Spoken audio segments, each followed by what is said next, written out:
እንደምን አደራችሁ? እንደምን ሰነበታችሁ?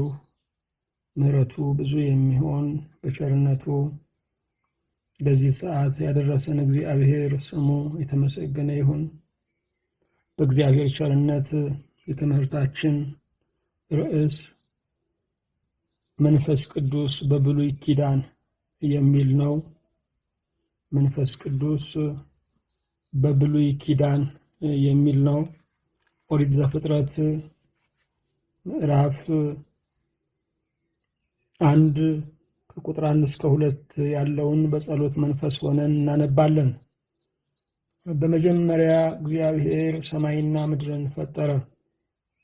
ምድርም ባዶ ነበረች፣ አንዳችም አልነበረባትም። ጨለማም በጥልቁ ላይ ነበረ፣ የእግዚአብሔርም መንፈስ በውሃ ላይ ሰፎ ነበር። ሁሉን የምትይዝ ሁሉን የምትገዛ ቅዱስ እግዚአብሔር አብ፣ ቅዱስ እግዚአብሔር ወልድ፣ ቅዱስ እግዚአብሔር መንፈስ ቅዱስ አንድ አምላክ እናመሰግንሃለን። ስለሰጠህን ጊዜ፣ ስለ በጎ በረከትህ ሁሉ በሰማይና በምድር ክብር ምስጋና ለአንተ እናቀርብልሃለን። የተወደድክ እግዚአብሔር ሆይ እኛን ባሪያዎችህን በፊትህ እንዳገለገሉ እንደ ቅዱሳንና እንደ ተባረኩት ወዳጆችህ አድርገህ ስለቆጠርከን የማይገባንን ይህንን ቃልህንና የማይገባንን ብዙ ጸጋህን ስለሰጠህን በእውነት እናመሰግንሃለን። በረሃብ ዘመን ጥጋብ፣ በእጦት ዘመንም ደግሞ በረከት ስለሆንከን ምስጋና እናቀርብልሃለን። በመንገዳችን ሁሉ ደግሞ ስላልተለየህን በዙሪያችን ከትመ በፊታችን ቀድመ በኋላችን ተከትለህ ደግሞ ባሪያዎችህን እስከዚህ ስላደረስከን ምስጋና እናቀርብልሃለን። የተወደድከ አምላክ እግዚአብሔር ሆይ ደግሞም አሁንም ስለ አንተ እናስተውል ዘንድ ስለ ቅዱስ መንፈስህም ደግሞ እንረዳ ዘንድ ለባሪያዎች ሰማያዊ ጥበብን ሰማያዊ ብርሃንን እንድትልክልን አቤቱ እንማጸናሃለን። ስለ ቸርነትህ በምንሰማው ቃል ሕይወታችን እንድትባረክ ነፍሳችን እንድትረካ ስጋችንም ደግሞ በአንተ አምኖ እንዲያድር አቤቱ እንለምንሃለን። እንደ ቸርነትህ በሚመጣው ቃልህ የባሪያዎችህን ጓዳችንን ባርክ፣ ኑሯችንን ሁሉ ቀድስ፣ ለዓለም ሁሉ ደግሞ ምሕረትህን፣ ይቅርታህን፣ ቸርነትህንም አፍስስ። የተወደድከ አምላክ እግዚአብሔር ሆይ በሰላም ጀምረን እስክንፈጽም ጥበቃህ በዙሪያችን፣ ማዳን ምሕረትህ በመካከላችን ትሁንልን። በአንዱ ልጅህ በኢየሱስ ክርስቶስ በእርሱ ያለ ክብር ጽን ላንተ ይገባሃል። ከእርሱ ጋራ ከመንፈስ ቅዱስም ጋራ ትክክል የሚሆን ዛሬም ዘወትርም ለዘላለሙ አሜን። የእግዚአብሔር የአምላካችን ስሙ የተመሰገነ ይሁን። ርዕሳችን መንፈስ ቅዱስ በብሉይ ኪዳን የሚል ነው። መንፈስ ቅዱስ እግዚአብሔር ነው። መንፈስ ቅዱስ አካል አለው።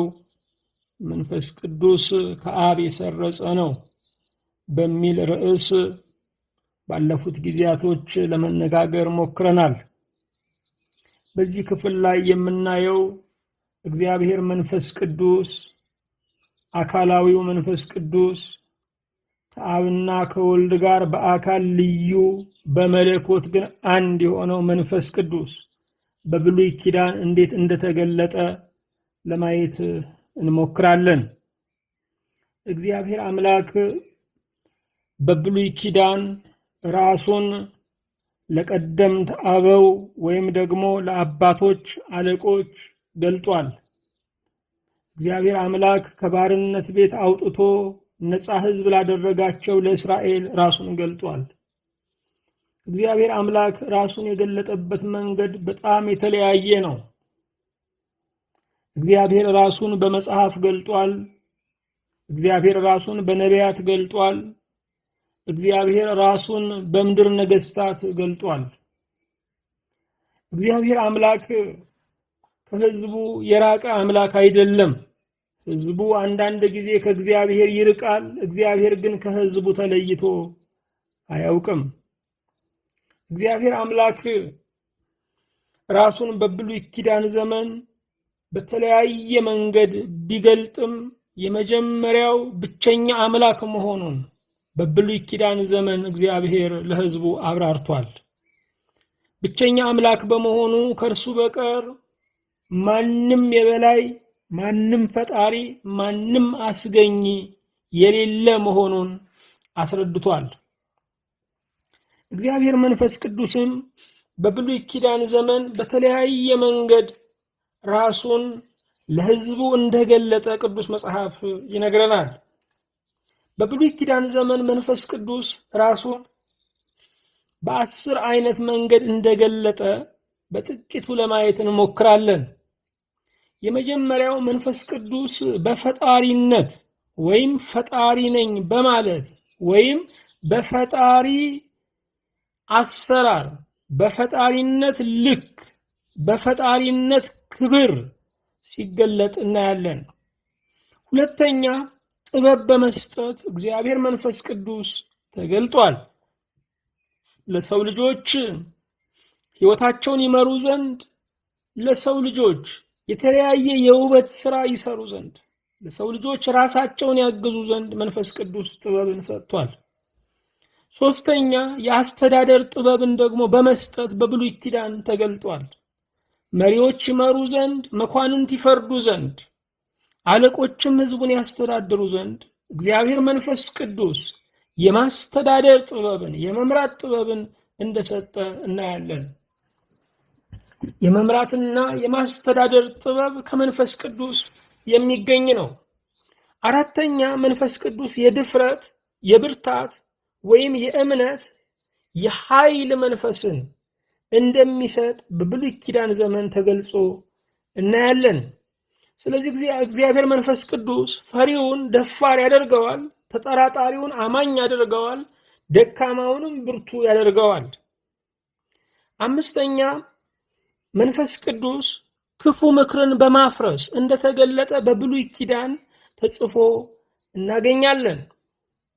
ብዙ ምክሮች በሰይጣን ባጋንንት፣ ብዙ ምክሮች በክፉዎች ይመከርብን ይሆናል። እግዚአብሔር መንፈስ ቅዱስ ግን የክፉዎችን ምክር ያፈርሳል። በዚህም እንደተገለጠ እናነባለን። ስድስተኛ ሕዝቡን እንደሚያስተምር ብሉይ ኪዳን ይናገራል። አገልጋዮች ወይም ነቢያት ወይም የእግዚአብሔር መልእክተኞች ለጆሮ ነው የሚናገሩት። እግዚአብሔር መንፈስ ቅዱስ ደግሞ በልብ ላይ ያትማል። ለነቢያት ለመልእክተኞች ቃልን በአፋቸው የሚያስቀምጥ እርሱ ነው። በአዳማጮች ልብ ሆኖም ደግሞ ማስተዋልን የሚሰጥ እግዚአብሔር መንፈስ ቅዱስ ነው። መንፈስ ቅዱስ ሕዝቡን እንደሚያስተምር ተጽፏል። እኛ አንዳንድ ሰዎችን ልናስተምር እንችላለን፣ ሁሉን ግን ማስተማር አንችልም። እግዚአብሔር መንፈስ ቅዱስ ግን የማስተማሪያ መንገዱ ብዙ ስለሆነ ሕዝብን ያስተምራል። ሰባተኛ ሀብታቱ ወይም ስጦታዎቹ ብዙ፣ ጸጋው ብዙ እንደሆነ በብሉይ ኪዳን ተገልጿል። መንፈስ ቅዱስ ሀብቱ ብዙ ነው። የመንፈስ ቅዱስ ሀብት ብዙ በመሆኑ ልንቀናና ልንጠፋፋ አይገባንም። የሚያስፈልገን ነገር መሻታችንን ለመንፈስ ቅዱስ መንገር ብቻ ነው። ፍላጎታችንን ለእግዚአብሔር ማሳወቅ ብቻ ነው። ለምን ስንል የሌላውን ጸጋ የሌላውን ክብር በመንጠቅ መውሰድ አይቻልም። ለምን ስንል የእግዚአብሔር መንፈስ ቅዱስ ስጦታ የማይሰረቅ ስጦታ ነው። የማይሰረቅ ስጦታ ነው። ሀብቱ ግን ብዙ ስለሆነ እግዚአብሔር መንፈስ ቅዱስ ጸጋን እንዲሰጠን፣ ሀብትን እንዲሰጠን መለመን እንችላለን። ቅንዓትና መቀኝነት ግን ከመንፈስ ቅዱስ ይለዩናል። ስምንተኛ ሕዝቡን እንደሚመራ ብሉይ ኪዳን ይናገራል። መንፈስ ቅዱስ የሕዝቡ መሪ እንደሆነ ብሉይ ኪዳን ይነግረናል። ዘጠነኛ ስለ ክርስቶስ እንደሚናገር ወይም ለክርስቶስ መምጣት ሕዝቡን እንዳዘጋጀ በነቢያት አድሮ ትንቢት እንደተናገረ ተጽፎልናል። አስረኛ ብሉይ ኪዳንን እንዳጻፈ፣ ኦሪትን እንዳጻፈ፣ የታሪክ መጽሐፍትን እንዳጻፈ፣ የጥበብ መጽሐፍትን እንዳጻፈ፣ የትንቢት መጽሐፍትን እንዳጻፈ መጽሐፍ ቅዱስ ይነግረናል። ስለዚህ መላው ብሉይ ኪዳን የተጻፈው በማን ነው ስንል በመንፈስ ቅዱስ አማካኝነት ነው። መንፈስ ቅዱስ የመጽሐፍ ቅዱስ ምንጭ ነው። መንፈስ ቅዱስ ለነቢያት ሐሳቡን እየገለጠ በቋንቋቸው የእግዚአብሔርን ሐሳብ ለሰው እንዲያስተላልፉ አድርጓቸዋል። ጥሩ፣ ወደ ዝርዝሩ ስንሄድ የመጀመሪያው መንፈስ ቅዱስ ፈጣሪ ነው፣ ወይም ፈጣሪ ስለመሆኑ ብሉይ ኪዳን ይናገራል። የመጽሐፍ ቅዱስ የመጀመሪያው ክፍል፣ የመጀመሪያው ምዕራፍ፣ የመጀመሪያው ቁጥር ይህንን ነው የሚነግረን። በመጀመሪያ እግዚአብሔር ሰማይና ምድርን ፈጠረ። ስለዚህ ሰማይና ምድር አጋጣሚ አይደሉም። ሰማይና ምድር በሂደት የተገኙም አይደሉም። ሰማይና ምድር ራሳቸው ከራሳቸው የተገኙ አይደሉም። አስገኚ፣ አቃጅ፣ መሪ አላቸው። እርሱም እግዚአብሔር ነው። መጽሐፍ ቅዱስ ሰማይና ምድር ወይም ፍጥረት ባለቤት እንዳለው የሚናገር መጽሐፍ ነው። እግዚአብሔር አምላክ በፍጥረቱ ላይ ዓላማ እንዳለው፣ በዓላማም ፍጥረትን እንዳስገኘ ቅዱስ መጽሐፍ ይነግረናል። አንዳንድ ነገሮች ከዓላማ ሊስቱ ይችላሉ። ያለ ዓላማ ግን የተፈጠሩ ምንም ነገሮች የሉም። በመጀመሪያ እግዚአብሔር ሰማይና ምድርን ፈጠረ። ምድርም ባዶ ነበረች። ይሄ ጉድለት ነው። ምድርም ባዶ ነበረች ይላል። ምድር ያለ አበባ ነበረች። ምድር ያለ እንስሳት ነበረች። ምድር ያለ ሰው ነበረች። ባዶነት በጣም ነው የሚያስፈራው። ባዶነት ከፍተኛ ድምፅ ያለው የሚያሰቅቅም ነው። ምድር ባዶ ነበረች። ይህንን ባዶነት ምንድን ነው የሚያስወግደው? ይህንን ባዶነት ምንድን ነው የሚሞላው? አንዳችም አልነበረባትም ይላል። ነቁጥ ነገር፣ የሚታይ ነገር፣ ያውና የሚባል ነገር አልነበረባትም። ጨለማም በጥልቁ ላይ ነበረ። ጽኑ የሆነ ጨለማ ምድርን ከድኗት ነበረ። ስለዚህ ምድር ባዶነት ነበራት። እንደገና ደግሞ ጨለማም ይፈታተናት ነበረ። የእግዚአብሔርን መንፈስ በውሃ ላይ ሰፎ ነበረ ይላል። የእግዚአብሔር መንፈስ በውሃ ላይ መስፈፉ ታላቅ ዝግጅትን የሚያሳይ ነው። ይሄ ዝግጅት ምንድን ነው ስንል ባዶነትን ለመሙላት፣ ጨለማን ለመግፈፍ ነው። ዓለም ሲሰራ የነበረው ጨለማ፣ ዓለም ሲሰራ የነበረው ተግዳሮት፣ ባዶነት በዓለም ፍጻሜ ላይም ሲከሰት እናያለን።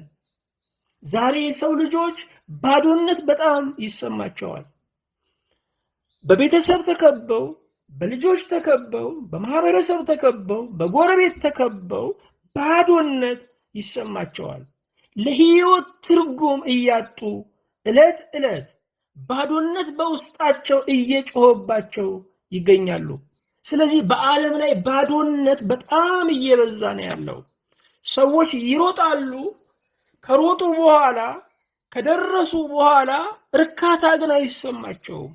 ሰዎች አንድን ነገር ለማግኘት ይጋደላሉ። ካገኙት በኋላ ግን የተጋድሏቸውን ያህል መደሰት አይችሉም። የዚህ ምንጩ ምንድን ነው ስንል ባዶነት ነው። ባዶነት ነው።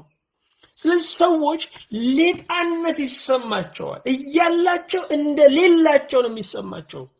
እግዚአብሔር ያላቸው ሰዎች እየሌላቸው እንዳላቸው ሲሰማቸው፣ የእግዚአብሔር መንፈስ ደግሞ እየራቀ ሲመጣ እያላቸው እንደሌላቸው ይሰማቸዋል። ይህንን ባዶነት ሰዎች ለማስወገድ ብዙ ነገሮችን ይጠቀማሉ። ኃጢአትን ምርጫ ያደርጋሉ፣ ሱስን ምርጫ ያደርጋሉ። እነኚህ ነገሮች ግን ባዶነትን የሚያፋፍሙ ናቸው። የባዶነት መድኃኒቱ መንፈስ ቅዱስ ነው። አባቶቻችን በበረሃ፣ አባቶቻችን በገዳማት፣ አባቶቻችን በየዋሻው ለዘመናት በጾምና በጸሎት ብቻቸውን የነበሩት መንፈስ ቅዱስ ሕይወታቸውንና ቤታቸውን በዓታቸውን ስለሞላው ነው። መንፈስ ቅዱስ ሰው ካለው ብቸኝነት አይሰማውም። መንፈስ ቅዱስ ሰው ካለው ባዶነትን ድል መንሳት ይችላል። በዘመን መጨረሻ ላይ ያለ አንዱ ችግር ምንድን ነው ስንል በዘመን መጀመሪያ ላይ የነበረው ጥልቅ ጨለማ ነው። ዛሬም በዘመን መጨረሻ ላይ እንዲህ አይነት ጨለማዎች ይታያሉ። ጨለማ ምንድን ነው ስንል ጨለማ ራስንም አካባቢንም ማየት አለመቻል ነው። በዘመኑ መጨረሻ ያለን ሰዎች ይህንን ነገር የተሸከምነው ይመስላል። ራሳችንን ለማየት ዝግጁ አይደለንም። ራሳችንም አይታየንም። ሁል ጊዜ የሰዎችን እንከን ነው የምንፈልገው። የምንናገረው፣ የምንጽፈው፣ የምናውጀው የሌሎችን ስህተት ነው። እገሌ በደለ፣ እገሌ ወደቀ፣ እገሌ ተሰናከለ፣ እገሌ ክፉ ነው፣ እገሌ ቅንነት የለውም እንላለን እንጂ ወደ ራሳችን ለማየት ጨለማው ወይም ራስ ወዳድነቱ ወይም ደግሞ የመንፈስ ቅዱስን ብርሃን ማጣት እየከለከለን ያለው። ይሄ ብቻ አይደለም። ወደ ሌሎች ማየት፣ ለሌሎች መራራት፣ ለሌሎች ማዘን፣ ለሌሎች መፍትሄን ማቅረብ እየራቀብን ያለው። በጣም በሚያሳዝን መልኩ መልካምነት የሰውነት ጠባይ፣ መልካምነት የሰው ልጆች የሚኖሩበት ዓላማ መሆኑ ቀርቶ መልካምነት አደረጃጀት እየሆነ ነው ያለው። ድሆችን ለመርዳት ድርጅቶች ናቸው ያሉት። በጎዳና የወደቁትን ለመሰብሰብ ድርጅቶች ናቸው ያሉት። ጥቂት ድርጅቶች ናቸው ያሉት። ሽማግሌዎችን ለመርዳት ድርጅቶች ናቸው ያሉት። መልካምነት የሰው ጠባይ መሆኑ ቀርቶ ድርጅታዊ ነው የሆነው። ህይወት መሆኑ ቀርቶ መዋቅር ነው የሆነው። ይሄ ምንድነው ስንል ጨለማ ወይም ጥልቅ ጨለማ ምን ያህል እየከደንን እንደመጣ የሚያሳይ ነው። ከዚህ አውጥቶ ወይም ከዚህ ራስ ወዳድነት፣ ከዚህ ራስን ብቻ ከማየት አውጥቶ ለሌሎች እንድናዝን እንድናስብ የሚያደርገን እግዚአብሔር መንፈስ ቅዱስ ነው። እግዚአብሔር መንፈስ ቅዱስ ይህ ዓለም ሲበጅ ነበረ፣ ይህንንም ዓለም ያበጀ ነው። በውሃ ላይ ሰፎ ነበር ይላል። ይህንን መስፈፍ በዘዳግም 32 ላይ እናገኘዋለን። እንዲህ አይነት መስፈፍ ኦሪት ዘዳግም ምዕራፍ 32 ላይ የነፋስ ጩኸት በሞላበት ውድማ አገኘው ይላል። ማንን? እስራኤልን ወይም ያዕቆብን። ከግብጽ በወጡ ጊዜ ያለውን ሁኔታ ሲተርክ ነው። ያዕቆብ በምድረ በዳ በጥማት የነፋስ ጩኸትን በሞላበት ውድማ አገኘው፣ ከበበው፣ ተጠነቀቀለትም። እግዚአብሔር በሕዝቡ ዙሪያ ሆነ። በዚያ በጌሴም በነበሩ ጊዜ እግዚአብሔር በሕዝቡ ዙሪያ ሆነ። እግዚአብሔር በሕዝቡ ዙሪያ የሆነው በፈርዖንና በሰራዊቱ እንዳይጠቁ ነው። ተጠነቀቀለትም፣ እግዚአብሔር ሳሳለት ማለት ነው። እንደ አይን ብሌን ጠበቀው ይላል። የአይን ብሌን ሁላችሁ እንደምታውቁት የገዛ እጃችሁ ወደ አይናችሁ ሲቀርብ እንኳን እጃችሁን አታምኑትም። እግዚአብሔር በቃ እኔ ጋር ይሁኑ ብሎ እቅፉ ሸሸጋቸው። እንደ አይኑ ብሌን ተጠነቀቀላቸው። ንስር ጫጩቱን እንደሚያወጣ በእነርሱም ላይ እንደሚሰፍ ክንፎቹን ዘርግቶ ወሰዳቸው፣ በክንፎቹም አዘላቸው ይላል። ንስር የሚሰፈው ጫጩቶቹን በረራ ለማስተማር ነው። ጫጩቶቹ ከቤታቸው ከጎጇቸው ወጥተው አየር ላይ ለመንሳፈፍ ይፈራሉ። ስለዚህ ንስር ክንፎቹን ዘርግቶ በአየር ላይ ይሰፋል። በዚህ ጊዜ በጎጆ ውስጥ ያሉት ጫጩቶች ለመውጣት የፈሩት መብረር ይጀምራሉ። መብረር የሚጀምሩት ብንወድቅ እንኳ የተዘረጋው ክንፍ ላይ እናርፋለን ብለው ነው። መስፈፍ ማለማመድ ነው። መስፈፍ ሌሎችን ለበረራ ማዘጋጀት ነው። እግዚአብሔር መንፈስ ቅዱስም በውሃ ላይ ሰፎ ነበረ። ይሄ መስፈፍ ምንድነው ስንል ባዶነትን ለመሙላት፣ ጨለማን ለማስወገድ፣ ምድርን ለማስዋብ፣ ቀጣይ ፍጥረታትን ለማምጣት ነው። አዎ መስፈፉ ታላቅ ዝግጅትን የሚያመለክት ነው። መስፈፉ ታላቅ የሆነ ግኝትን፣ ታላቅ የሆነ ልምምድን የሚያመለክት ነው። በዘፍጥረት በምዕራፍ 2 ቁጥር 7 ላይም ስለ እግዚአብሔር መንፈስ ቅዱስ የተጻፈልን ነገር አለ። እግዚአብሔር አምላክም ሰውን ከምድር አፈር አበጀው፣ በአፍንጫውም የሕይወት እስትንፋስን እፍ አለበት፣ ሰውም ሕያው ነፍስ ያለው ሆነ ይላል። ሌላው ፍጥረት በሙሉ በእግዚአብሔር ቃል ይሁን እየተባለ ሆነ። እዚህ ላይ ግን አንድ አዲስ ክስተት እናያለን። ይሄውም እግዚአብሔር ከአፈር ወደ አበጀው ወደ ሰው ጠጋ ብሎ በአፍንጫው የሕይወትን እስትንፋስ እፍ አለበት፣ ሰውም ሕያው ነፍስ ሆነ። የሕይወት እስትንፋስ እፍ አለበት፣ ሰውም ሕያው ነፍስ ሆነ። ሰውን ከአፈር ያነሳው፣ ሰውን ያቆመው፣ ሰውን ባለ ሕይወት ወይም የሕይወት ማዕረግ ያለው ያደረገው እግዚአብሔር መንፈስ ቅዱስ ነው። እግዚአብሔር መንፈስ ቅዱስ ነው። ስለዚህም እግዚአብሔር መንፈስ ቅዱስ ለሰው ብቻ ሳይሆን ለእጽዋት ልምላሜ፣ ለእንስሳት ደመ ነፍስን፣ ለእኛ ደግሞ ሕያው ነፍስን የሰጠ ነው። እግዚአብሔር መንፈስ ቅዱስ በብሉይ ኪዳን በፈጣሪነት ተገልጧል። በኢዮብ 33 ቁጥር 4 ላይም በመጽሐፈ ኢዮብ በምዕራፍ 33 ቁጥር 4 ላይም እግዚአብሔር መንፈስ ቅዱስ ፈጣሪ መሆኑን ይናገራል። እግዚአብሔር መንፈስ ቅዱስ ፈጣሪ መሆኑን ይናገራል። የእግዚአብሔር መንፈስ ፈጠረኝ፣ ሁሉንም የሚችል የአምላክ እስትንፋስ ሕይወትን ሰጠኝ ይላል። ፈጣሪነት የእግዚአብሔር ሥራ ነው። እግዚአብሔር መንፈስ ቅዱስ እግዚአብሔር ስለሆነ ፈጣሪ ነው። ሁሉን የሚችል ነው የሚለው እግዚአብሔር መንፈስ ቅዱስ ሁሉን ቻይ ነው። ሁሉን መቻል የእግዚአብሔር ብቻ ጠባይ ነው። ሁሉን መቻል የእግዚአብሔር ብቻ ባህሪ ነው። እግዚአብሔር መንፈስ ቅዱስ ሁሉን ቻይ ነው። ሕይወትንም መስጠት የእግዚአብሔር ብቻ ተግባር ነው። መንፈስ ቅዱስ ሕይወትን የሚሰጥ ነው። ስለዚህ መንፈስ ቅዱስ ፈጣሪ ነው። መንፈስ ቅዱስ ሁሉን ቻይ ነው። መንፈስ ቅዱስ ሕይወት የሚሰጥ ነው። መንፈስ ቅዱስ እግዚአብሔር ነው። በኢሳይያስ 40 ቁጥር 13 ላይም እንደዚሁ ስለ መንፈስ ቅዱስ ታላቅነት ተጽፎ እናገኛለን። ምንም እንኳን ስለ መንፈስ ቅዱስ በአዲስ ኪዳን በጣም እየጎላ ቢመጣም በብሉይ ኪዳንም ስውር አልነበረም። ኢሳይያስ 40 ቁጥር 13 ላይ ከላይ እንደው ምን ይላል? ውሆችን በእፍኝ የሰፈረ ሰማይንም በስንዝር የለካ የምድርንም አፈር በመስፈሪያ ሰብስቦ የያዘ ተራሮችን በሚዛን ኮረብቶችን በሚዛኖች የመዘነ ማን ነው? የእግዚአብሔርን መንፈስ ያዘዘ ወይስ አማካሪ ሆኖ ያስተማረው ማን ነው ይላል። ልብ አድርጉ። እግዚአብሔር መንፈስ ቅዱስ ውሆችን በእፍኝ የሰፈረ ነው። ሰማይን በስንዝር የለካ ነው። የምድርንም አፈር በመስፈሪያ ሰብስቦ የያዘ ነው። ተራሮችን በሚዛን ኮረብቶችንም በሚዛን የመዘነ ነው። የእግዚአብሔር መንፈስን ያዘዘው ማንም የለም። ያዛል እንጂ አይታዘዝም። አማካሪ ሆኖ እንደዚህ አድርገ ፍጠረው፣ እንደዚህ አድርገ አብጀው ያለው ማንም የለም። ያማክራል እንጂ ማንም አያማክረው። ለምን ስንል ዕውቀቱ ፍጹም ነው። ለምን ስንል ኃይሉ አይገመገምም። ለምን ስንል ሁሉን ቻይ አምላክ ነው። አዎ በብሉይ ኪዳን መንፈስ ቅዱስ በፈጣሪነቱ ተጠቅሷል። ይህ ብቻ አይደለም፣ ጥበብን በመስጠትም ደግሞ በሁለተኛ ደረጃ መንፈስ ቅዱስ ተገልጿል።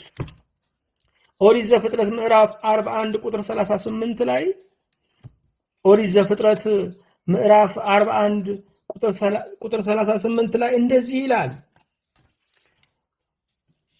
ፈርዖንም ሎሌዎቹን እንዲህ አላቸው፣ በውኑ የእግዚአብሔር መንፈስ ያለበት እንደዚህ ያለ ሰው እናገኛለንን? ስለ ዮሴፍ ነው የሚናገረው። በውኑ የእግዚአብሔር መንፈስ ያለበት እንደዚህ ያለ ሰው እናገኛለንን? ዮሴፍ ለግብፅ መብራት እያበራ ነው ያለው።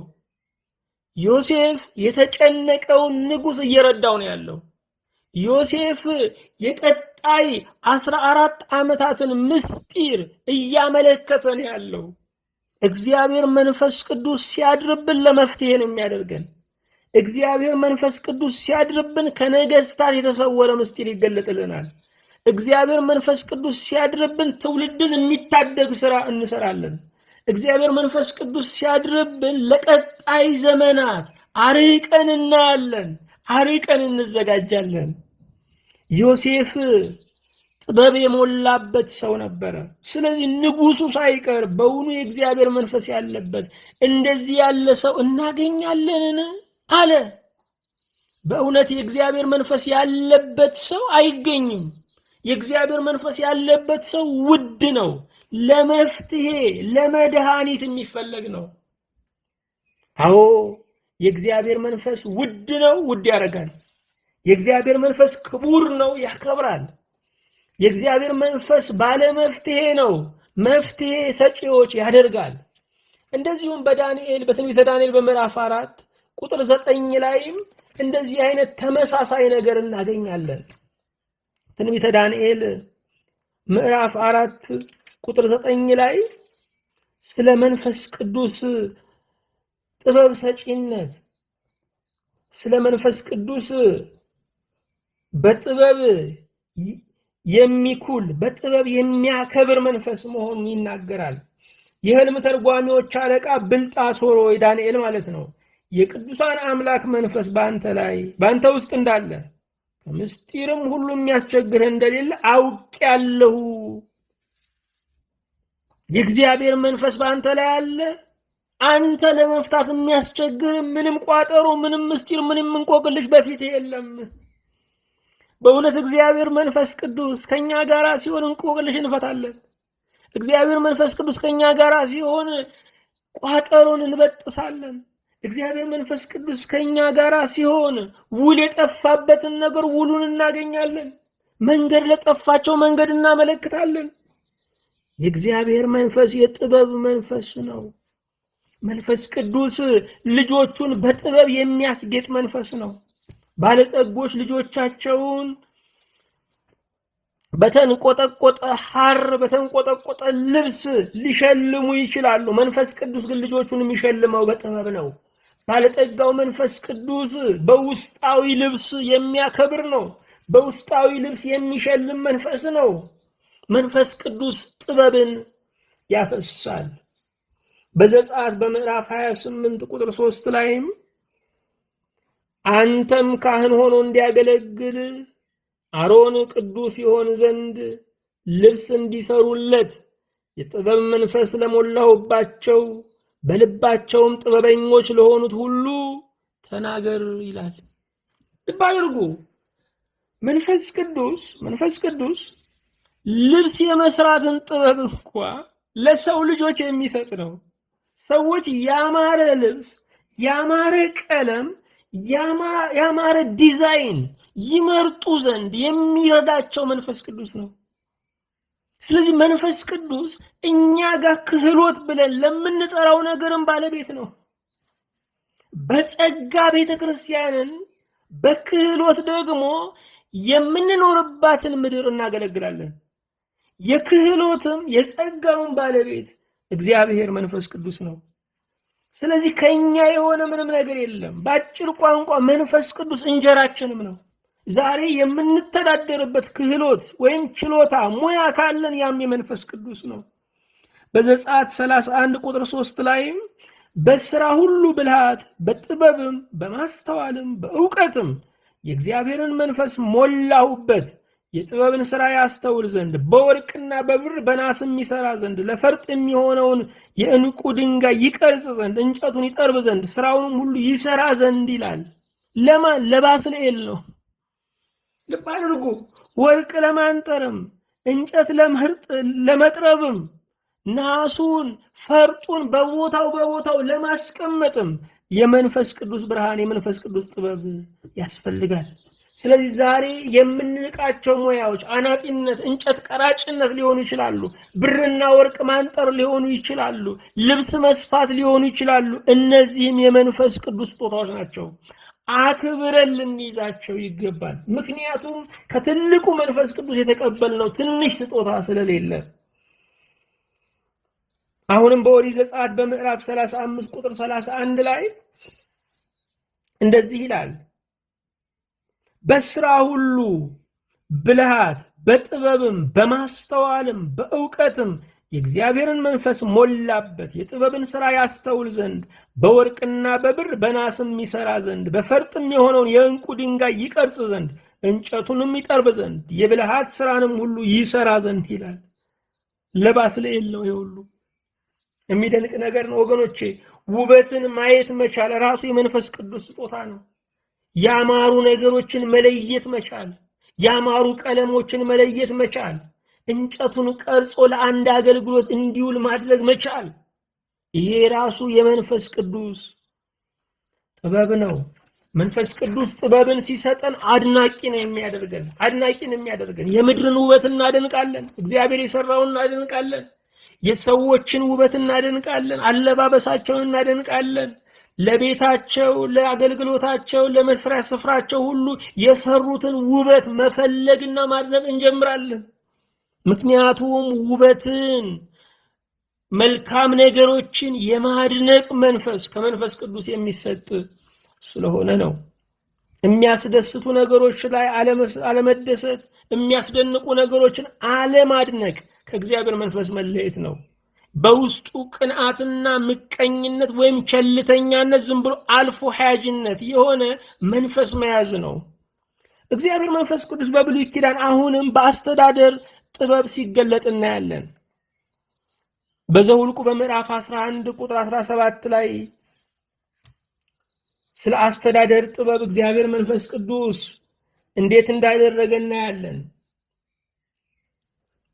እንዲህ ይላል፣ እግዚአብሔርም ሙሴን አለው፣ በእስራኤልም ሽማግሌዎች በሕዝቡ ላይ ሽማግሌዎችና አለቆች የሆኑ ዘንድ የምታውቃቸውን 70 ሰዎች ሰብስብልኝ፣ ወደ መገናኛውም ድንኳን አምጣቸው፣ በዚያም ከአንተ ጋር አቁማቸው። እኔም ወርዳለሁ፣ በዚያም እነጋገርሃለሁ፣ በአንተ ካለው መንፈስ ወስጄ በእነርሱ ላይ አደርገዋለሁ። አንተም ብቻ እንዳትሸከም የሕዝቡንም ሸክም ከአንተ ጋር ይሸከማሉ። ለካ መሪነት ማለት ሕዝብ ጫንቃ ላይ መቀመጥ ሸክም መሆን አይደለም፣ ሕዝብን መሸከም ነው። ይህንን ተሸካሚነት ደግሞ ይህንን ሸክም ደግሞ የሚሰጥ እግዚአብሔር መንፈስ ቅዱስ ነው። መንፈስ ቅዱስ አንዳንድ ጊዜ የሕዝብ ሸክም ይሰጣል። መንፈስ ቅዱስ አንዳንድ ጊዜ የሀገር ሸክም ይሰጣል። መንፈስ ቅዱስ አንዳንድ ጊዜ ለብዙዎች የማሰብን ሸክም ይሰጣል። ሙሴ ብቻውን እንዳይጎዳ፣ ሙሴ ብቻውን በማስተዳደር እንዳይጎዳ ረዳት እንዲሆኑት እግዚአብሔር 70 ሰዎችን መረጠለት።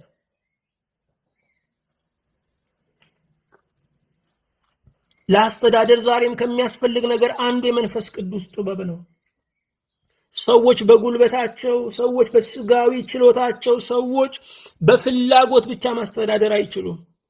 ለዚህም ለመሪዎች የምንጸልየው መንፈስ ቅዱስ ጥበብን ካልሰጠ መምራት ከባድ ስለሆነ ነው።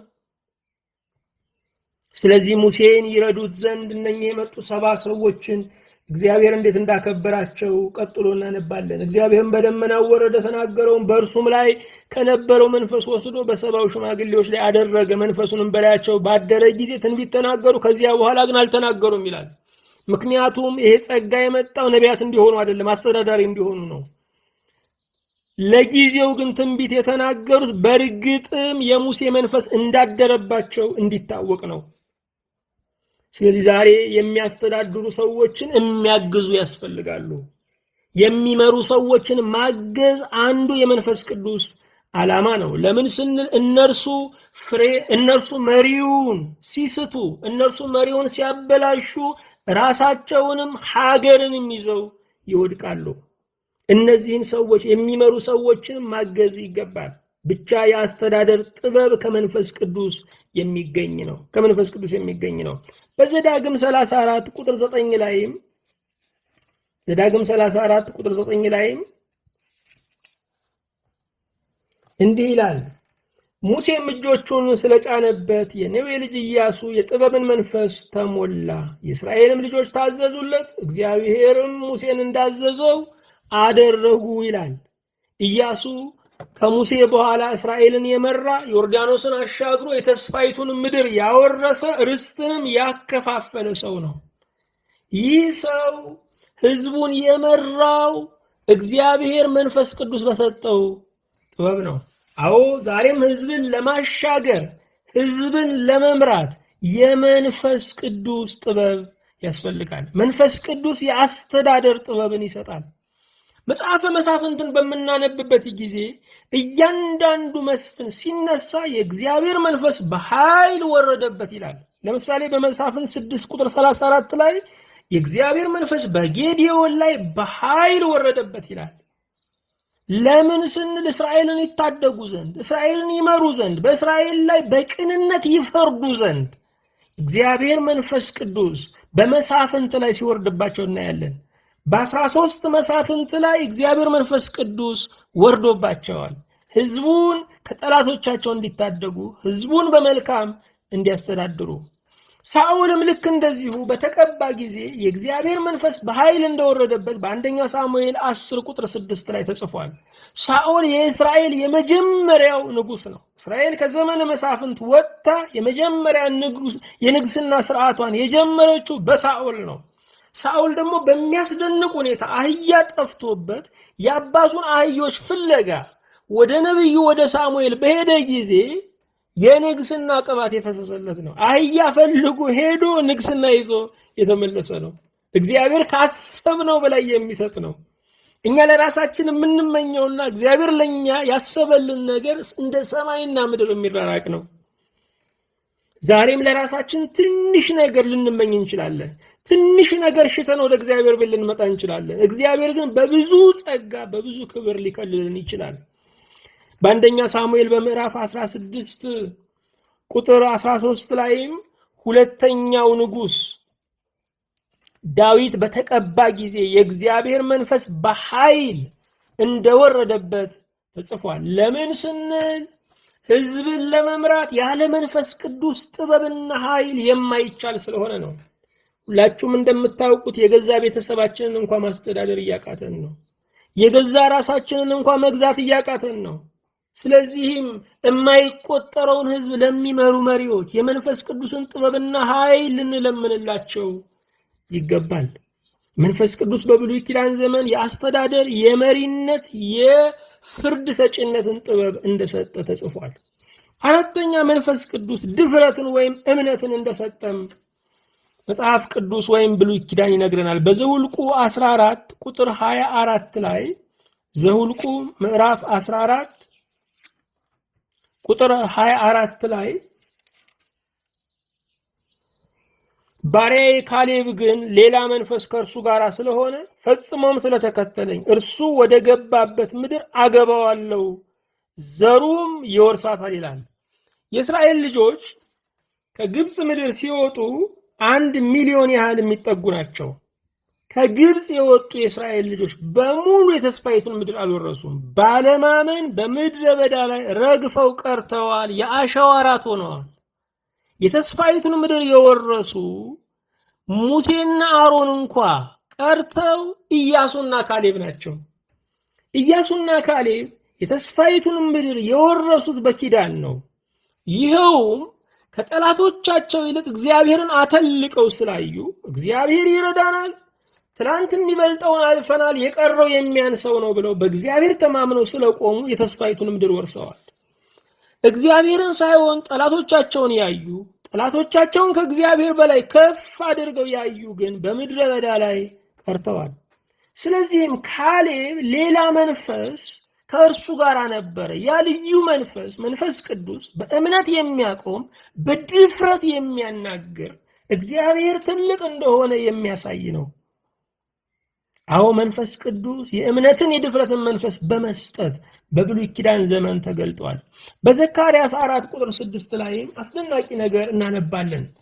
ትንቢተ ዘካርያስ ምዕራፍ 4 ቁጥር 6 ላይ ምን ይላል?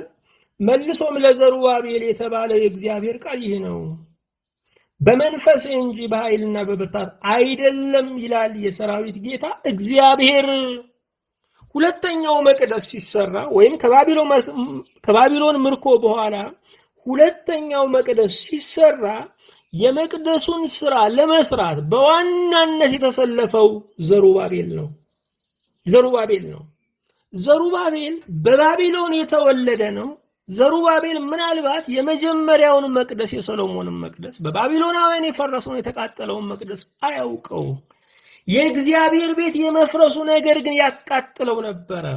ስለዚህም በኢየሩሳሌም ተመልሶ መቅደሱን ለመስራት በተነሳ ጊዜ እግዚአብሔር መንፈስ ቅዱስ አገዘው። ያንን ትልቅ ክቡር መቅደስ ኋላ በ70 ዓመተ ምህረት በሮማውያን የፈረሰውን በ70 ዓመተ ምህረት በሮማውያን የፈረሰውን መቅደስ ያነጸው ዘሩባቤል ነው። ለዚህ ለዘሩባቤል ምን ተባለ? በመንፈስ እንጂ በኃይልና በብርታት አይደለም። አዎ የእግዚአብሔርን ቤት ለመስራት እግዚአብሔርን ለማገልገል የፈረሰውን መሠዊያ ለመጠገን የኛ ኃይልና ብርታት አይረዳም፣ መንፈሱ ነው። እግዚአብሔር መንፈስ ቅዱስ ከሰው ኃይል ከሰው ብርታት በላይ የሆነ ስራ ይሰራል። አምስተኛ እግዚአብሔር መንፈስ ቅዱስ በብሉይ ኪዳን የተገለጠው ምክርን በማፍረስ ነው። ምክርን በማፍረስ ነው። በዘኍልቍ 24 ቁጥር 2 ላይ ዘኍልቍ ምዕራፍ 24 ቁጥር 2 ላይ ስለ በለዓም ይናገራል። በለዓም እስራኤልን ሊረግም ተገዝቶ የወጣ ነው። በለዓም ከእስራኤል ጋር ጠብ አልነበረውም። ነገር ግን የግዢ ጠላት ነበረ። የግዢ ጠበኛ ነበረ። አንዳንድ ሰዎች የራሳቸው ጠብ የላቸውም። ተሳደቡ ተብሎ ስለተከፈላቸው ይሳደባሉ። ተደባደቡ ተብሎ ስለተከፈላቸው ይደባደባሉ። ተራገሙ ተብለው ስለተከፈላቸው ይራገማሉ። ይሄ ከአጋንንት መንፈስ ጋር የተያያዙ ሰዎች በእጅ መንሻ ሰው ላይ እርግማንን ያዘንባሉ። በዘኍልቍ 22 ቁጥር 2 ላይ ታዲያ የሴፎር ልጅ ባላቅ እስራኤል በአሞራውያን ላይ ያደረገውን ሁሉ አየ። ይቅርታ ምዕራፍ 24 ቁጥር 2 ላይ ምዕራፍ 24 ቁጥር 2 ላይ እንዲህ ይላል፣ በለዓም ዓይኑን አንስቶ እስራኤል በየነገዱ ተቀምጦ አየ፣ የእግዚአብሔርን መንፈስ በላዩ መጣ፣ ምሳሌ የሚመስል ጀመረ ይላል። ሊራገም ነው የወጣው። በዚህ ክፍል ላይ ግን እስራኤልን ማድነቅ፣ ውበታቸውን ማስተንተን፣ እግዚአብሔር በእነሱ ላይ የሰራውን ነገር ማግነን፣ መባረክ፣ መመረቅ ጀመረ። መርገሙ ካልቻልክ መመረቁን እንኳን ተውልኝ እስኪለው ድረስ የገዛው ንጉሥ ባላቅ እስኪለምነው ድረስ እግዚአብሔር መንፈስ ቅዱስ አንደበቱን አስቶ የበረከት መፍሰሻ አደረገው። ለምን ስንል መንፈስ ቅዱስ የክፉዎችን ምክር ስለሚያፈርስ ነው። እርግማንን ያፈርሳል፣ የክፉን ምክር ያፈርሳል፣ የጠላትንም ሐሳብ ያፈርሳል። በአንደኛ ሳሙኤል በምዕራፍ 19 ቁጥር 20 ላይም እንደዚሁ መንፈስ ቅዱስ ምክርን ሲያፈርስ እናያለን። ዳዊት የሳኦል አማሽ ነበረ። ዳዊት በእግዚአብሔር ተመርጦ በስውር ደግሞ የተቀባ ነበረ። ዳዊት ሳኦል በተጨነቀ ጊዜ በጭንቀት ሲሰቃይ በገና እየደረደረ የሚያስጨንቀውን መንፈስ ያራቀ ወይም የሳኦል የስነ ልቡናው ሐኪም ነበረ። ታዲያ ይህንን ዳዊትን ሳኦል ጠላው። ብዙ ጊዜ ጦር ወርውሮ ሳተው፣ ከግድግዳ ጋር ሊያጣብቀው። እንደገና አሁን መልእክተኞችን ልኮ ደግሞ በተኛበት ከናልጋው አምጡና ግደሉልኝ አለ። እግዚአብሔር ግን ረዳውና አመለጠ። ባመለጠ ጊዜ ወደ ሳሙኤል ወደ እግዚአብሔር ሰው ነው የሸሸው። ሳኦል ግን አሁንም አሳደደው። መልእክተኞችን ወደ ዳዊት ላከ። መልእክተኞችን ልኮ አስይዞ ሊያመጣው ሲል የሄዱት መልእክተኞች አንድ ነገር አዩ። ሳኦልም ዳዊትን ያመጡት ዘንድ መልእክተኞችን ሰደደ ይላል። አንደኛ ሳሙኤል 19:20 ሰደደ ዳዊት። ሳኦልም ዳዊትን ያመጡት ዘንድ መልእክተኞች ሰደደ። የነቢያቱ ጉባኤ ትንቢት ሲናገሩ ሳሙኤልም አለቃቸው ሆኖ ሲቆም ባዩ ጊዜ የእግዚአብሔር መንፈስ በሳኦል መልእክተኞች ላይ ወረደ። እነርሱም ትንቢት ይናገሩ ጀመር ይላል። ምናልባት ትንቢቱ ከሳኦል ቀጥሎ ንጉሥ አንተ ነህ፣ የእስራኤል ሁለተኛው ገዢ አንተ ነህ የሚል ሊሆን ይችላል። ይህንም በሰማ ጊዜ ሳኦል ተበሳጨና ሄደ። ወደ አርማቴም ሀገር ወደ ነዋት ዘራማ ሄደ። የእግዚአብሔር መንፈስ በእርሱ ላይ ደግሞ ወረደ። እርሱም ሄደ ወደ አርማቴም ሀገር ወደ ነዋት ዘራማ እስኪመጣ ድረስ ትንቢት ይናገር ነበር። ዳዊት ይነግሳል እያለ ሊሆን ይችላል። ልብሱንም አወለቀ፣ በሳሙኤልም ፊት ትንቢት ተናገረ። ራቁትንም ወድቆ በዚያ ቀን ሁሉ በዚያም ሌሊት ሁሉ ተጋደመ። ስለዚህ ሳኦል ደግሞ ከነቢያት መካከል ነውን ይባባሉ ነበር ይላል። ዳዊትን ይዞ ሊሄድ የመጣው ሰው ስለ ዳዊት ትንቢት መናገር ጀመረ። ለምን ስንል እግዚአብሔር መንፈስ ቅዱስ ምክርን ሁሉ የሚያፈርስ መንፈስ ስለሆነ ነው። ሳኦል በዚህ ክፍል ላይ ልብሱን አወለቀ ይላል። ይህንን ክፍል በመጥቀስ ልብሳችንን እያወለቅን እናመልካለን የሚሉ ሰዎች አሉ። ነገር ግን ሳኦል በዚህ ክፍል ላይ ትንቢት መናገሩ በጸጋ አይደለም። የጠላኸው ለሞት የተመኘኸውን እርሱን በአፍ ትንቢት ተናገርለት ተብሎ ተገዶ ያደረገው ነው። ስለዚህ ልብሱን ማውለቁ፣ ራቁትን መውደቁ ዛሬ ላለው ልምምድ ጥቅስ መሆን በፍጹም አይችልም። ምክንያቱም በዚህ ክፍል ላይ መባረክ ሳይሆን በዚህ ክፍል ላይ መዋረድን የሚያመለክት ነው። እግዚአብሔር መንፈስ ቅዱስ ምክርን ያፈርሳል። ዛሬም የሚመከርብን ብዙ ምክር አለ።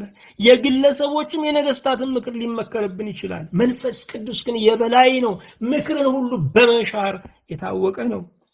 ስድስተኛ፣ በብሉይ ኪዳን መንፈስ ቅዱስ ህዝቡን ሲያስተምር እናነባለን። ነህምያ ምዕራፍ 9 ቁጥር 20 ላይ ነህምያ ምዕራፍ 9 ቁጥር 20 ላይ መንፈስ ቅዱስ የሕዝቡ አስተማሪ ይልቁንም በምድረ በዳ ይጓዝ የነበረ የእስራኤል ሕዝብ መምህር የ40 ዓመት መምህር መሆኑ ተጽፏል። እንደዚህ ይላል ቁጥር 20 ላይ ያስተምራቸውም ዘንድ መልካሙን መንፈስህን ሰጣቸው፣ መናህንም ከአፋቸው አልከለከልክም፣ ለጥማታቸውም ውሃ ሰጣቸው ይላል።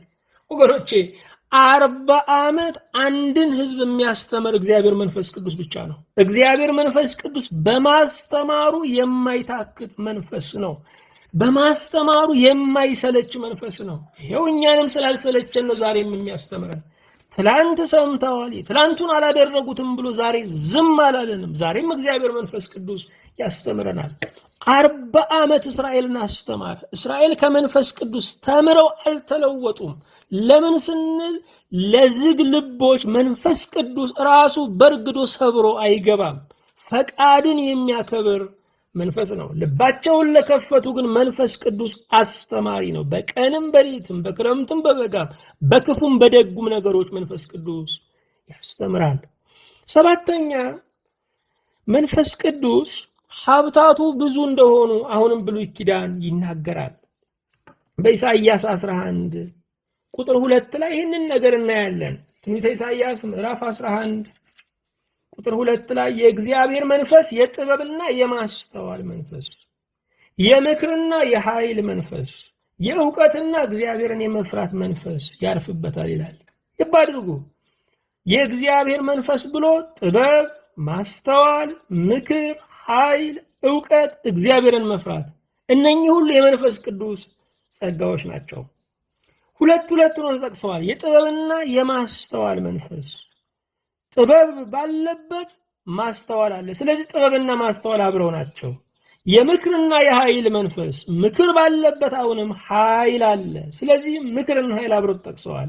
እውቀትና እግዚአብሔርን መፍራት ደግሞ አብረው ተጠቅሰዋል። ምክንያቱም በሌላ ስፍራ ላይ የጥበብ መጀመሪያ እግዚአብሔርን መፍራት ነው ይላል። እነኚህ እውቀትና እግዚአብሔርን መፍራት ሁለቱ የተያያዙ ናቸው።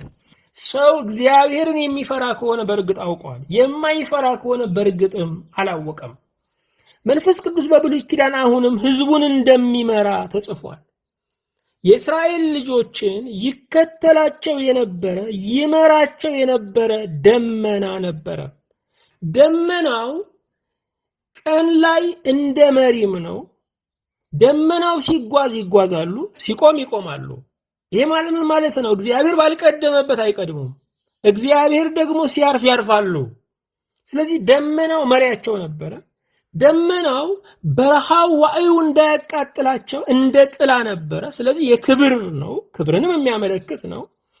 ደመናው ቀን ላይ የሚያረጋጋቸው የሚያሳርፋቸው ሲሆን ማታ ላይ ደግሞ በሰፈራቸው የሚያበራ መብራትም ነው።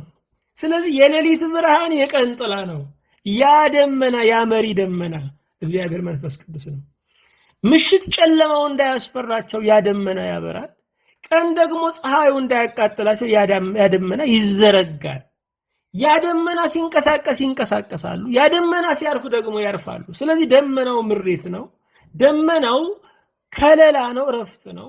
ደመናው ፍርሃትን ድል የሚነሳ ነው። እሱ እግዚአብሔር መንፈስ ቅዱስ ነው። ዛሬም እግዚአብሔር መንፈስ ቅዱስ ከቃጠሎ የምናርፍበት ነው። ከሕይወት ዋዕይ የምናርፍበት ነው። እግዚአብሔር መንፈስ ቅዱስ ጨለማው እንዳያስፈራን ደግሞ ብርሃናችን ነው። የቃል ብርሃንን የልብ ብርሃንን የሚልክልን ነው። እግዚአብሔር መንፈስ ቅዱስ ደግሞ ወዴት እንደምንሄድ ግራ ሲገባን የሚመራንም ነው። አሁንም እግዚአብሔር መንፈስ ቅዱስ ስለ ክርስቶስ በመናገሩ በብሉይ ኪዳን ታውቋል። በትንቢተ ኢሳይያስ በምዕራፍ 61 ቁጥር 1 ላይ ስለ ክርስቶስ ሲናገር እናያለን። የጌታ የእግዚአብሔር መንፈስ በእኔ ላይ ነው፣ ለድሆች የምስራችን እሰብክ ዘንድ እግዚአብሔር ቀብቶኛልና ይላል። ይሄ ቃል በክርስቶስ እንደተፈጸመ ሉቃስ 4 ላይ እናነባለን። የጌታ የእግዚአብሔር መንፈስ በእኔ ላይ ነው።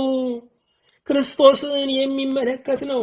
የክርስቶስ ጽንሰቱ፣ አገልግሎቱ፣ ትንሣኤው ሁሉ መንፈስ ቅዱስ አብሮ እንዳለ የሚያሳይ ነው። 10ኛ ብሉይ ኪዳንን በማጻፉ መንፈስ ቅዱስ ይታወቃል።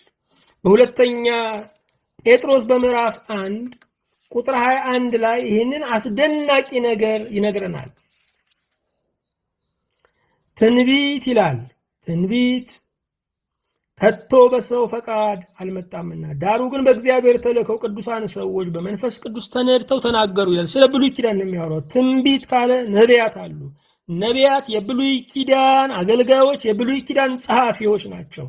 ስለዚህ ትንቢት ከቶ በሰው ፈቃድ አልመጣምና፣ ትንቢት የመንፈስ ቅዱስ ነው። የሰዎች የልባቸው ሐሳብ ከልባቸው አፍልቀው ከምኞታቸው አመንጭተው የተናገሩት አይደለም። ዳሩ ግን በእግዚአብሔር ተልከው ቅዱሳን ሰዎች በመንፈስ ቅዱስ ተነድተው ተናገሩ። ልዩ ሰዎች ናቸው። ሁሉም አልተናገሩም። ልዩ ሰዎች፣ ቅዱሳን ሰዎች፣ የተቀደሱ ሰዎች በመንፈስ ቅዱስ ተነድተው ማለት በመንፈስ ቅዱስ መሪነት ተናገሩ ይላል። ስለዚህ ነቢያትን የላከ ብሉይ ኪዳንን ያጻፈ እግዚአብሔር መንፈስ ቅዱስ ነው። የብሉይ ኪዳን የመላው ብሉይ ኪዳን የመጽሐፉ ባለቤት እግዚአብሔር መንፈስ ቅዱስ ነው። መጽሐፍ ቅዱስ የመንፈስ ቅዱስ መንፈስ ቅዱስ የመጽሐፍ ቅዱስ ደራሲ ነው የሚባለው ለዚህ ነው። ስለዚህ የሐሳቡ ባለቤት እግዚአብሔር መንፈስ ቅዱስ ነው። መንፈስ ቅዱስ ነው። የሐዋርያት ሥራ ምዕራፍ 4 ቁጥር 25 ላይም እንደዚህ እናነባለን። በመንፈስ ቅዱስ በብላቴና በአባታችን በዳዊት አፍ አሕዛብ ለምን አጉረመረሙ? ሕዝቡስ ከንቱን ለምን አሰቡ? የምድር ነገሥታት ተነሱ፣ አለቆችም በጌታና በተቀባው ላይ አብረው ተከማቹ ብለህ የተናገርክ አምላክ ነህ ይላል። ልብ አድርጉ። በመንፈስ ቅዱስ እንደገና አምላክ ነህ። ያ መንፈስ ቅዱስ አምላክ ነው። በዳዊት አፍ የተናገረ፣ በዳዊት አፍ ዝማሬን ትንቢትን የሰጠ እግዚአብሔር መንፈስ ቅዱስ ነው። ብሉይ ኪዳንን ያጻፈው እግዚአብሔር መንፈስ ቅዱስ ነው። ታዲያ በብሉይ ኪዳን ዘመን የነበሩ ቅዱሳን ስለ መንፈስ ቅዱስ ተገንዝበዋልና የመንፈስ ቅዱስን ኃይል፣ የመንፈስ ቅዱስን በረከት፣ የመንፈስ ቅዱስን አብሮነት ተለማምደዋልና በሕይወታቸው ይፈሩ የነበረው ከእግዚአብሔር መንፈስ ቅዱስ መለየትን ነው። በመዝሙር 51 ቁጥር 11 ላይ ዳዊት የኦሪዮንን ሚስት ከኦሪዮ ሚስት ጋር ባመነዘረ ጊዜ ኦሪዮንን አስገድሎ ቤርሳቤን በወሰደ ጊዜ እግዚአብሔር በነቢዩ በናታን አማካኝነት ገሰጸው፣ ለንስሐ ጠራው። በዚህ ምክንያት የንስሐ ጸሎት ጸለየ። አቤቱ እንደ ቸርነት መጠን ማረኝ የሚለው መዝሙር 50 ከጸለየው የንስሐ ጸሎት ውስጥ ቁጥር 11 ላይ ከፊትህ አትጣለኝ፣ ቅዱስ መንፈስህንም ከኔ ላይ አትውሰድብኝ አለ። መንፈስ ቅዱስን አትውሰድብኝ አለ። ስለዚህ የዳዊት ትልቁ ልመናው ወይም ትልቁ ጭንቀቱ መንፈስ ቅዱስ እንዳይለየው ነው። ነቢዩ ዳዊት ይህንን ከሳኦል አይቷል። ሳኦል የእግዚአብሔር መንፈስ ሲለየው የክፉ መንፈስ እንደከበበው አይቷል። እሱ ራሱ ለሳኦል በገና እየደረደረ ከዛ ስቃይ ያርፍ ዘንድ እንዳገዘው ያስታውሳል። ስለዚህ የሳኦልን የጭንቀት ዘመን እግዚአብሔር በናቀው ጊዜ፣ መንፈሱ በተለየው ጊዜ የነበረውን የሳኦልን ስቃይ አስታወሰና እኔም አመንዝሬአለሁ፣ እኔም በእጄ ደም ተገኝቶብኛል፣ በዚህ ምክንያት መንፈስህን ከኔ እንዳታርቅብኝ ብሎ ሲለምን እናያለን። እግዚአብሔርም መንፈሱን ከዳዊት ላይ እስከ ዕለተ ሞቱ ድረስ አላራቀበትም። በእውነት እኛም ልንጸልይ ከሚገባን ጸሎት አንዱ የመንፈስህን ማጽናናት፣ የመንፈስህን ደስታ፣ የመንፈስህን ተስፋ አታርቅብኝ ብለን ነው። በብዙ ድካም ውስጥ ልንሆን እንችላለን። በብዙ ዝለት ውስጥ ልንሆን እንችላለን። እግዚአብሔር መንፈስ ቅዱስ ግን ደከሙ፣ ሰነፉ፣ መከኑ ብሎ ትቶን የሚሄድ መንፈስ አይደለም። ይልቁንም በክርስቶስ ደም የተዋጀን፣ ዋጋ የተከፈለልን፣ ውሉደ እግዚአብሔር የተባልን መንፈስ ቅዱስ እኛ ጋር የመጣው ለዘላለም ከኛ ጋር እንዲኖር ነው። ሁል ጊዜ የመንፈሱን ምሪት፣ ሁል ጊዜ የመንፈሱን በረከት በጸሎት ልንለምን ይገባናል። በብሉይ ኪዳን ዘመን እግዚአብሔር መንፈስ ቅዱስ የታወቀ ነው። እግዚአብሔር መንፈስ ቅዱስ በብሉይ ኪዳን ዘመን በ10 መንገዶች ተገልጧል። ፈጣሪ መሆኑ፣ ጥበብ መስጠቱ፣ የአስተዳደር ጥበብን ለመሪዎች ማፍሰሱ፣ የድፍረት ወይም የእምነት የኃይል መንፈስን መስጠቱ፣ ክፉ ምክርን ማፍረሱ፣ ሕዝቡን በምድረ በዳ ላይ ማስተማሩ። ዛሬ በምድረ በዳ ላይ ማስተማር በጣም ከባድ ነው። ለአንዳንድ ተማሪዎችም ቤት መስራት አለብን። እንዴት ዛፍ ስር ሰው ይማራል ይባላል። መንፈስ ቅዱስ ግን በምድረ በዳ ያውም በሲና ምድረ በዳ ህዝቡን አስተምሯል። ያውም ለ40 ዓመት አስተምሯል። ሀብታቱ ብዙ እንደሆነ የጥበብ፣ የማስተዋል፣ የምክር፣ የኃይል፣ የእውቀት እግዚአብሔርን የመፍራት መንፈስ እንዳለው ብዙ ስጦታዎች እንዳሉት ያንንም መለመን እንደምንችል አይተናል። ህዝቡንም ደግሞ እንደሚመራ የክብር ደመና እንደሆነም ደግሞ የማያስደፍር እንደሆነ ሁሉ ከፊት የሚመራ ከኋላ የሚጋርድ መሆኑንም አይተናል። ስለ ክርስቶስ ደግሞ የሚናገር መንፈስ ነው መንፈስ ቅዱስ። መንፈስ ቅዱስ ስለ ራሱ አይናገርም፣ ስለ ክርስቶስ ይናገራል። ክርስቶስን የሚያከብር መንፈስ ነው። ይልቁንም በአዲስ ኪዳን ዘመን ክርስቶስ በመስቀል ላይ ስለከበረ መንፈስ ቅዱስ ወርዷል። ስለዚህ መንፈስ ቅዱስ ከበዓለ ሃምሳ ጀምሮ የቤተ ክርስቲያን መሪዋ የምእመናን መሪያቸው ነው። መላው ብሉይ ኪዳንም የተጻፈው በመንፈስ ቅዱስ ነው። መንፈስ ቅዱስ በብሉይ ኪዳን እንደዚህ ነው። ክብር ለመንፈስ ቅዱስ ይሁን። የሁሉ ጌታ፣ የሁሉ አምላክ፣ የሁሉ ብርሃን፣ የሁሉ እስትንፋስ፣ የሁሉ ሕይወት የምትሆን እግዚአብሔር መንፈስ ቅዱስ እናመሰግንሃለን ስለሰጠህን ጊዜ፣ ስለ በጎ በረከት፣ ስለ አንተ እናውቅ ዘንድ ዘመንና ዕድል ጥበብና እውቀት ስለሰጠህን እናመሰግንሃለን።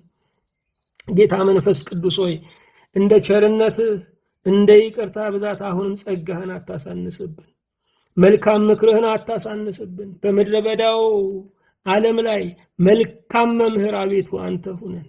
ጌታ ሆይ ባለመታከት ባለመሰልቸት ዛሬ ማስተምረን። አንተን የማያከብር ምርጫችንን፣ አንተን የማያከብር ሸለፈታችንን ሁሉ ደግሞ በቃል ስለትገርዝህ ጣልልን። እግዚአብሔር መንፈስ ቅዱስ ሆይ ለክርስቶስ የሙሽርነት ቀን ለመጨረሻዋ ቀን የተዘጋጀን የበቃን የነቃን አድርገን። ይህን ቃል የሚሰሙ ሁሉ በአንተ በረከት ይባረኩ። ጓዳቸው በበረከት ይሙላ። ልጆቻቸውን ኑሯቸው የሰጣቸው ነገር ሁሉ የተባረከ ይሁን። ያደረክላቸው መልካም ነገር የጸና ይሁን። እንደ ቸርነትህ እኔን ባሪያህንም በመልካም አስበኝ። የሰጠኸኝን ዘመን ከአንተ ጋር በክብር አስፈጽመኝ። ሕዝብህን ወዳጆችን ሁሉ በሰማያዊና በምድራዊ በረከት አቤቱ ባርካቸው። አቤቱ ሕዝብህን አድን፣ ርስትህንም ባርክ፣ ጠብቃቸው፣ እስከ ዘላለሙም ከፍ ከፍ አድርጋቸው።